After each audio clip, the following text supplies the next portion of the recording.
Quinta-feira é dia de dar o play no videotape com ele, Mauro Borba. Roda aí!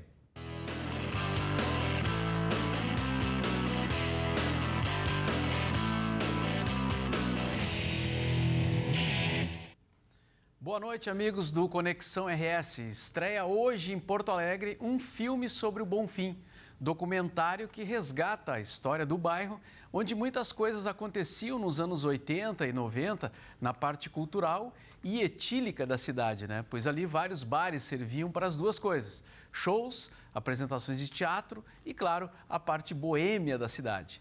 Desde o Alasca, o bar clássico ali no final dos anos 70, passando pelo Bar João, Ocidente, Scaler, Lancheria do Parque, entre outros, os cinemas Bristol e Baltimore, que não existem mais. Aliás, os prédios foram extintos agora pela exploração imobiliária, né? O Auditório Araújo Viana, o Salão de Atos da URGS, tudo isso é retratado com entrevistas, imagens da época, num trabalho que levou quase 10 anos para ser concluído.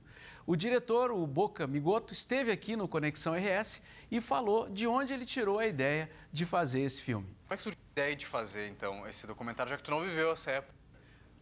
A ideia surgiu muito em função disso, né? Embora no interior a gente tinha acesso ao que estava tocando em Porto Alegre na época através da Ipanema FM e também, enfim, a época dos discos, das fitas cassetes e tal.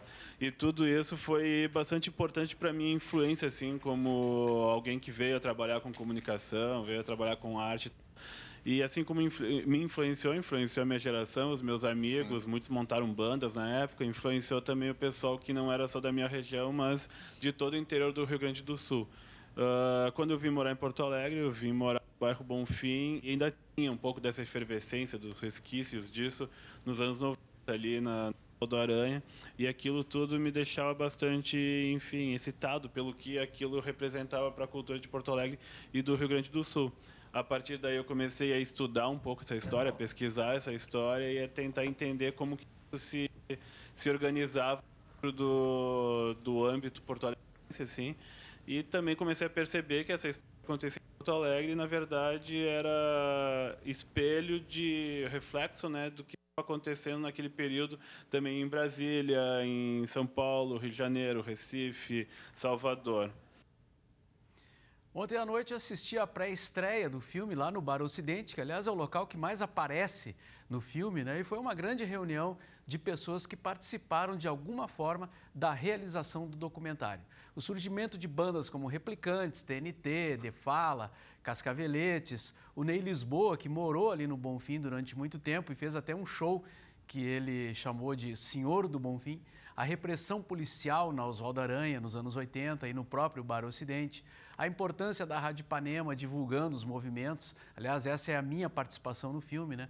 Tudo está retratado no documentário. Vamos conferir o trailer, então.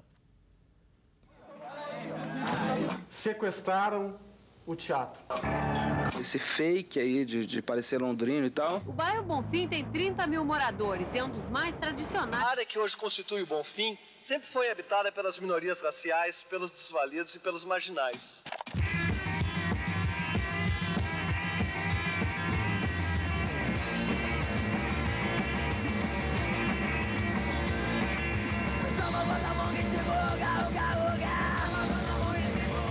O Bonfim é mais do que só um bairro.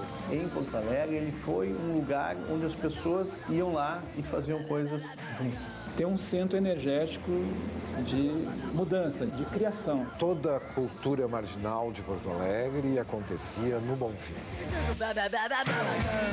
Mistura a história do rock and roll no Rio Grande do Sul, nos anos 80, e o cinema também. O pessoal ligado à contracultura, ligado às transformações de comportamento. Tinha teatreiro, tinha viado, tinha artista, tinha músico.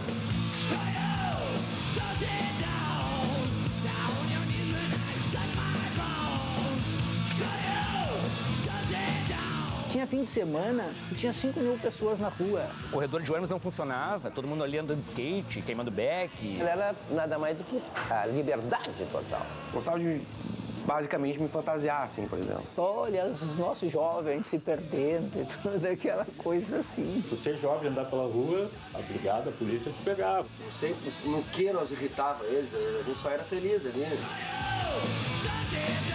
Nesse contexto, eu vim para Porto Alegre. 2 semanas depois, fui preso.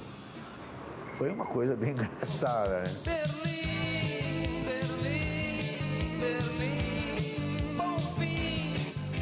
O negócio é aprender fazendo. Como é que tu toca aquela porcaria no ar, na rádio?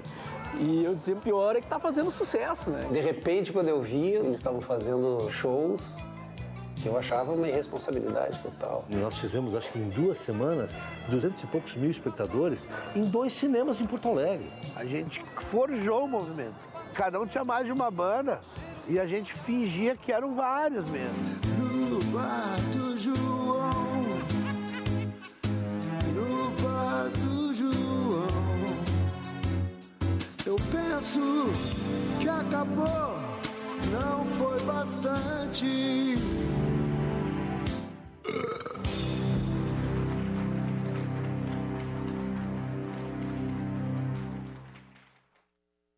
Nesses anos 80 é uma fraude. Muito bom, os depoimentos do Peninha são os mais engraçados do filme, né? E hoje entra em cartaz um Santander Cultural, às 15 horas, 17 e 19 horas. Depois deve passar em outras salas da cidade, segundo informações da produção do filme. Se você transitou pela Oswaldo Aranha nos anos 80 e 90, ou se você tem curiosidade de saber como é que foi essa história, o que acontecia por ali, dá uma conferida que vale a pena. Segue o Conexão com Bives e Perdigão, volto na semana que vem.